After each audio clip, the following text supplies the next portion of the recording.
the nature of your emergency?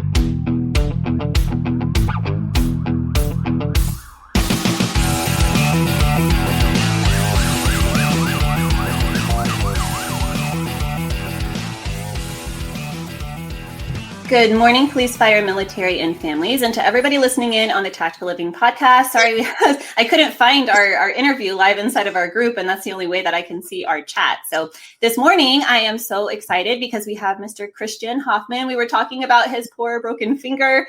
He's incredibly athletic. If you have ever been just kind of thinking about your health and some ways that you might be able to improve some things in your life, Christiaan has actually spent 8 years creating an entire formula to make that a lot easier for us. And he's actually surprised me with some things that I've heard him say in other interviews. So Christiaan, thank you so much for coming on to our show with us. Yeah, I'm very glad to be here, finally. Now, you live in Texas, but you don't sound like you live in Texas. So tell us what that story is. Yeah, I'm from the Netherlands, and I came here about 9 years ago for love reasons, and I decided to stay because she was still in college, and I was already roaming the earth. So, yeah, decided to come here.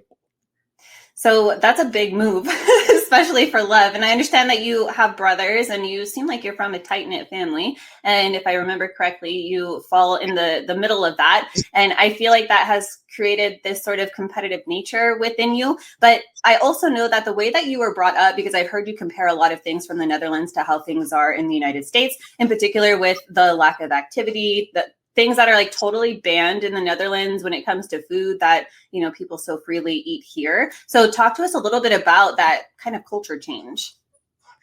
Yeah, well, first you think you go to America, we going forward because a lot of things come from here. If you see it, look in the movies and music. But if you go actually to the suburbs or maybe little towns in especially Texas and some other parts of America, I thought like, wow, what is this about? Because it's far away from what we are. It's like 60 years back in I think in our progression, and not in a negative way necessarily, but more in the things with food and how we handle how we do sports. Because my wife said too, we did track running and everything, but until we throw up. And it was already in our country. That was not done. To make you going that far, something was off because you didn't need to go that far, that deep. You're not a pro athlete. So a lot of people, what I talk with, they have a very negative association with working out or running in that manner. So I try to get them back to do something, because also the football style here gets a lot of injuries in the process. I'm a soccer player, and I mean, I still play soccer, and my friends and some of the people that I play soccer with when I was younger, they are 55, 60 years old, and they still play soccer, you know. But you have athletes here who played football in high school, and that's that. It's like they never do any sport again. And that's amazing to me. And maybe you see that more in Texas, in southern Texas, than anywhere else in America. I cannot say that, but yeah, that's so. It's a big. I don't know. It takes a lot of effort to get people moving when they're not moving. And I mean, of course, you meet people that say like, "Oh, I want to work out. I'm doing it." You have them, and they are easy to motivate, but most of those people don't actually need it as much as, well, some of the other people don't want to move at all. Or you say, like, I have a bad knee, and I had this in high school, and I'm not going to be able to do anything. And that's like, you kind of misguided, because I think factually you have to do something to make it stronger again, and to make it more movable. But okay. Yeah. I like that you said that, because I've had reconstructive surgery on my knee twice, and I need to have a third one done. And just from my own personal experience, I think that a lot of that too has to do with the restrictions that our our doctors place on us, right? They tell you that you're limited, and then like somebody being diagnosed with diabetes, for example, like you think of that as a condition that you have to live with, and not one that you can correct or do things to be able to improve. I don't want to forget, Christiaan is giving away a copy of his book that we are going to discuss, and I have this I found this beef jerky box, and it has all these nuts and really cool stuff in it. So whoever comments the most within the next 24 hours, I will send that to you. If you win last time, Matthew, you can't win this time, but you can win next time. And Christiaan, so you're all about helping people to kind of shift their mindset, and everything that I've heard you talk about, it's not necessarily about just the physical aspect of things. And you have this really cool principle where it's 80-10-10. So can you talk to us a little bit about that evolution of how you came to do what you're doing now? Yeah, 80-10-10. It comes from if you want to lose weight and you want to go into momentum for your own body, it's very hard to lose weight. So what people tend to do is going on a diet and then starting to work out. And after 2-3 months, they die off and are back in the routines what they already been doing. And I always say, like, losing weight is 80% about psychology, 10% about diet, and the other 10% is about working out. And that's a weird ratio for a lot of people. But that's the more effective one, because if it's choice you make goes through the brain. And if your brain has a certain belief to it, then it's more formed to make in its own biases to keep you where you are and to keep the homeostasis and not spend too much energy in doing something else, what you are not, maybe don't like, or not consider as like, oh, I like to do this in a way that makes me healthy. But your body thinks, of your mind thinks a little bit different about that. So it wants to preserve energy. And the difficult thing with changing any habit, it's people tend to say, I talk with other people and they say, well, it takes a month to change a habit. Well, good luck with that. If you think it takes a month, it doesn't even take 2 months. I mean, a habit is formed, of course, over time. But I mean, 30 years, if you've been fat, it doesn't take, it takes probably another 15 to 20 years to get in another mindset, unless you change the mindset instantly for yourself. So if you go out and you say like, okay, I am, let's say, trying to lose weight, then it's always your effect is on the trying. You're never going to make it because you're still trying. But if you say like, hey, I'm health conscious, I'm eating healthy, I make the right choices, then eventually that's what you're going to do. So it's words affect your brain, affects your emotions and feelings. So I try to do more in that realm than just get people to work out. I mean, that's great too, but it seems not to be lasting, especially if you pull your hands away. I am a personal trainer. If I train someone and we do it for a couple of months, eventually think, okay, I can do it on myself, and then check back in like say 6-7 months, and you find like, oh no, we totally am off the chain again. Yeah. And it's very normal, but it needs another approach. So I changed my approach because it's like, hey, what everybody's doing is it's not helping. What I've been taught is not helping. Especially when I've been into university in the Netherlands. Of course, I've never been raised here. I've been 36 years in the Netherlands, so there's already a different mindset there. So from that case on, I try to change it in a different way. So, and that is in my book too. The whole model is in my book. Now, how to work it out. I've got a course now that actually gets you through it step by step, and where I check in with you all the time. And I see where you are. So you do first a personality test, because I want to know who you are and what you stand for and what your weaknesses are, so we can work better in a certain outcome. And then you have to set goals, and then we are looking in the mindset. Well, where are your biases, and where is it attached to within you? So that's what I'm writing out now, and hopefully I'm going to be done soon with it. But yeah. That's awesome. Am I eligible? Sure. Keep commenting, sir. So I was thinking about you last night because the 80-10-10 concept is so cool, but I've never heard it framed in that way before. And we all hear or even have said to ourselves before, like the hardest part is just starting, right? People they don't have that key to unlock to like just going to the gym or going outside to take a walk. And so I think that the 80-10-10, it's so much more accurate. And I was thinking about you last night because I was watching this video and I heard this female and she's talking about like, I know this sounds crazy, guys, but for the past 3 months, I've been talking to my cells. And I've heard you discuss mitochondria and the importance of us understanding the importance of things on a molecular level. And she was talking about how she's just started to like train her brain to train her body by just giving herself positive self-talk. And I also understand that you're doing more scientific research on the law of attraction and not like such a woo-woo way. And so talk to us a little bit about how something like that can come into play to make things a little bit easier. Well, yes. Law of attraction is a certain thing, but it's very hard to work it out because it works then positively and negatively.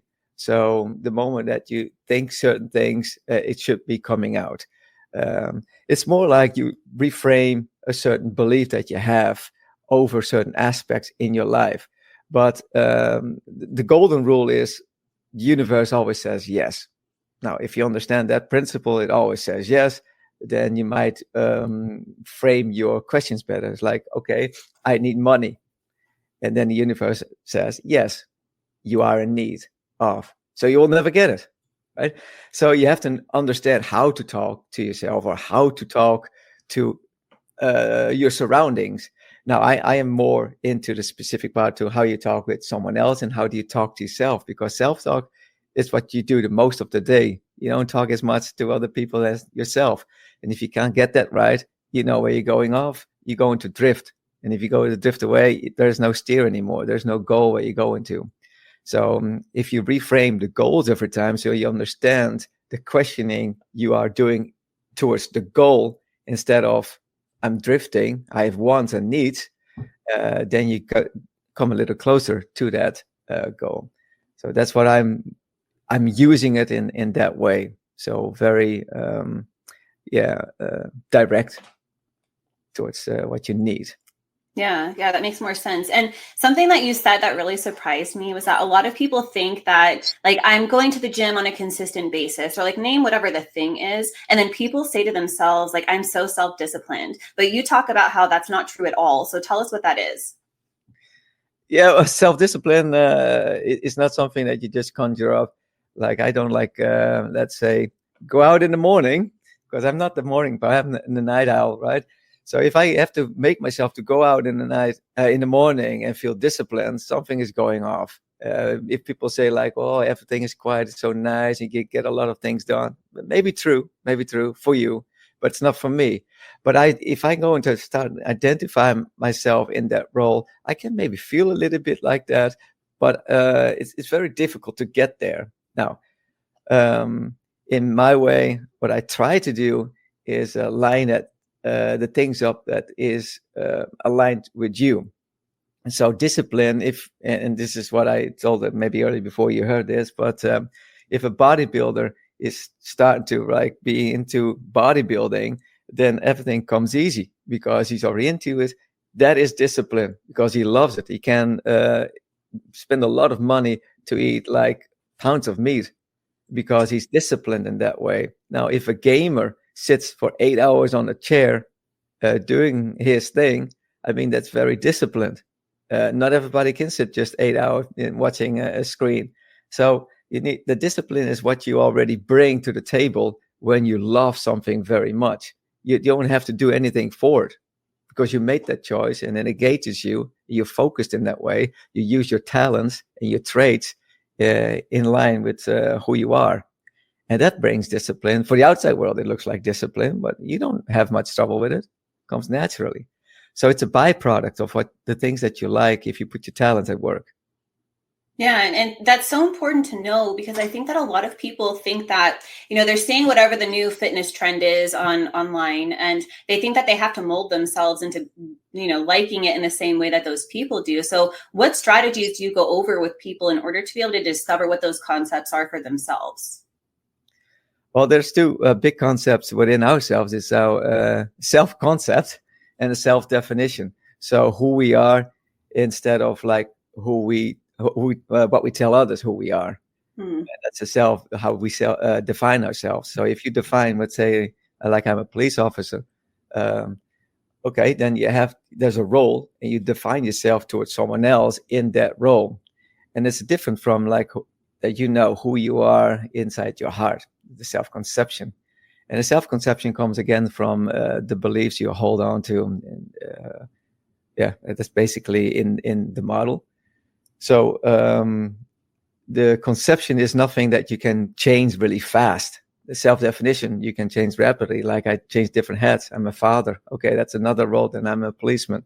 So you can change those definitions very quickly, rather quickly. So if you start to identify with like, okay, I'm a health freak and I'm doing everything for it, it really helps you. It sets you in a certain way. I mean, it's not a be all and end all, but it really helps you making things easier. And then you can align those talents and traits that you have in this specific goal setting that you wrote down. If you're going too far away from it and your traits and your talents are not aligning, then you're going to be in pain. And the things that we do with habits is like habits bring something unique. So if I like to eat fast food, I do that for a certain reason. Because, hey, my body likes it. I think my body likes it. I get certain endorphins going.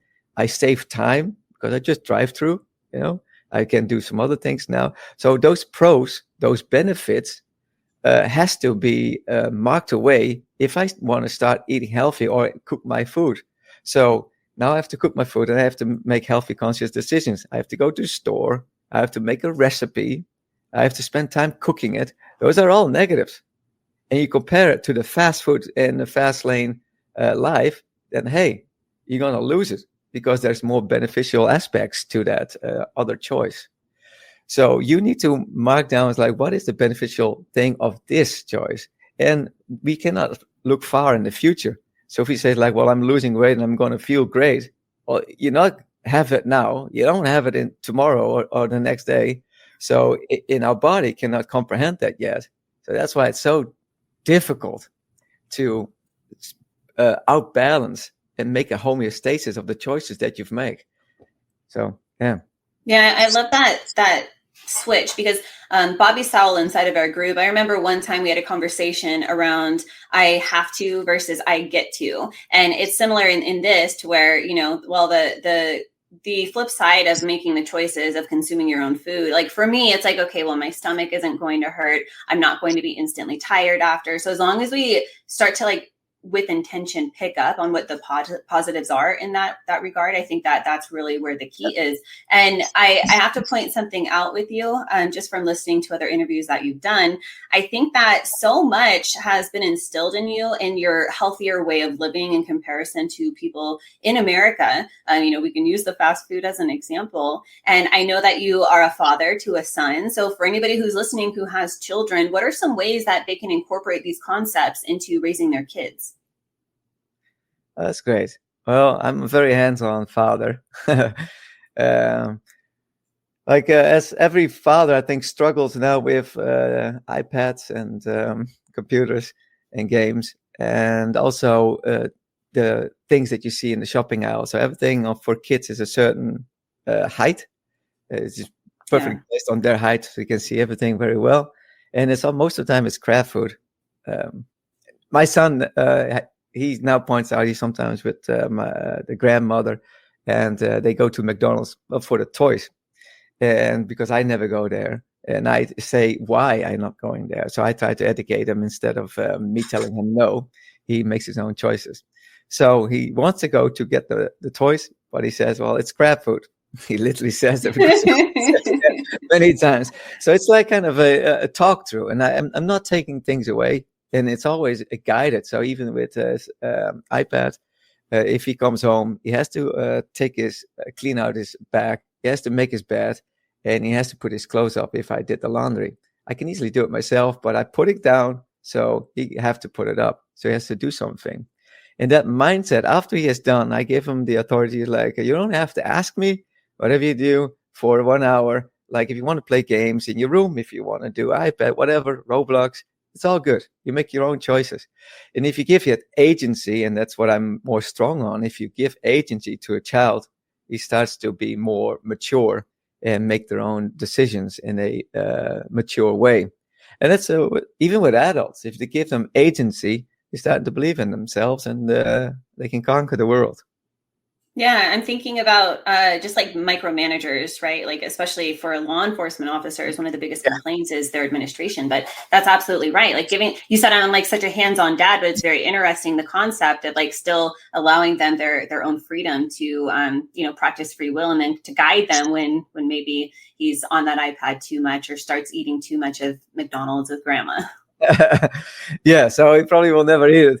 But I do say with the trust that I give you comes responsibilities. So define my trust, and there's a consequence for that. Now, trust comes on foot and leaves on horse. That's what I tell them. So you better understand why you do things. You can lie to me. You can do all those things because you need to learn these things. Lying is a tool. And I understand this part, so he will lie to me. But if you do so, you better be good at it. And if I catch you, there's consequences. So even that, he has the ability to do it, but he has to understand why he does it. And if it helps him. And he asked me, Papa, do you lie? I said, yes, I do lie too. And it's more like of a good-natured lie of like, how are you doing? I'm doing good. Maybe I don't feel that good, but I say still good. It's lying. But it's like you won't say like nearly it's really technical lying. It's more like I want to keep the peace around me a little bit. I don't we call those white lies here. White lies, yes. So if somebody, before we wrap this up, I want to make sure that we get to your book because, excuse me, spending 8 years researching a book to be able to create a tool that literally, as soon as we plug it in and we understand it, it has the ability to totally change your life. So tell us a little bit about your book and what somebody might be able to achieve by grabbing one for themselves. Right. So my book is, it's a personal help book, but, a self-help book. But it's in the story form. I never want to write just like do this and then you have this. It's a story about things that I've been through in my life, but a little bit more added tools. Like I'm talking to an old Sifu, and I ask her, "What is the meaning of life? Why are we here?" And he tries to answer those questions and help you understand the self.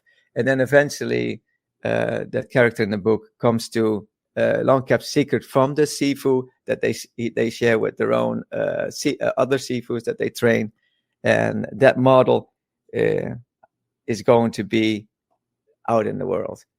So he tries to explain that model to me, and hopefully then the reader, and in that way I can convey my thoughts of the things that I research and the way of talking to oneself. The old Sifu in the book will show you a little bit how.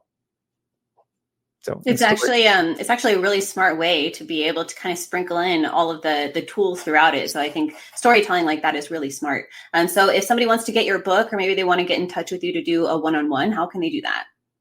Yeah, go to my website, sportnaturel.com. And also to meet yourself, think for yourself is the name of the book. I can send you a link so you can just get it for free from me. So you can look into it as well. To meet yourself, think for yourself. It's on Amazon, $8 or $9. Perfect. Awesome. Thank you so much for coming on to our show and for sharing all of your wisdom. I'm sure that we might have more questions, so we'll drop them in the comments below. I will send one to you. I'm sorry. I will send one to you so you can. Oh, thank you. Thank you so much. Go ahead and hang tight on here. We'll hop off. And thank you to everybody who has tuned in this morning. Thank you, Christiaan. Welcome.